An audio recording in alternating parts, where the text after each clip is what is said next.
हई बारात हरे ना राती ना बाराती ना एंड बाजा ना बैंड बाजा होई देखना रे खाली एगो दूल्हा आ एगो दूल्हा के बाबूजी हे दे आ गइल बानी लो आंगना में।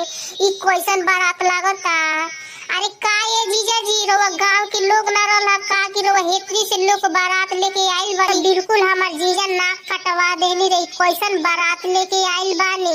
हमारा गांव में इतना शोर रहला नाके कट गइल। अरे ये साली बतिया तो ठीके कहतारू तू, लेकिन अपना दीदी से नहीं पूछत कि कितना धाधाई रही बियाह खातिर। जब लब से अरिंजे बियाह होता वे तब मियाँ बीबी राजी त का करिए काजी। हमारा दुल्हन ले जाए बाकी गांव के लोग दुल्हन लेके जाई, हम इन दुल्हनिया लेके जाए।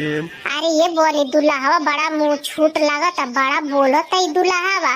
अरे हाँ ये दीदी चलो कहल जाला कि लव मैरिज मत कर। जब हमनी से इतना जवाब सवाल करत रहन त दीदी के केगा खुश रही चारू गरियाव त कि अपनी मायू बहन के लेके चली आई रहती त अंगनवा में तनी शोभा दी। आईनी ये बारे आईनी आईनी ये बारे आईनी अपन मम्मी खिलाड़ी कहाँ छोड़ी आईनी अपन बीबी छिनार कहाँ छोड़ी आईनी। लागत है कि ये सलिया के जवाब देवही के पड़ी न तो माने वाला नई के बड़ी झगड़ाही लागतिया।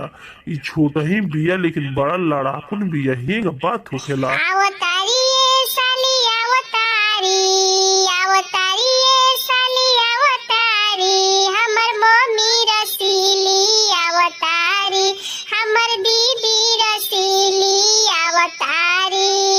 आ झूठे के कहत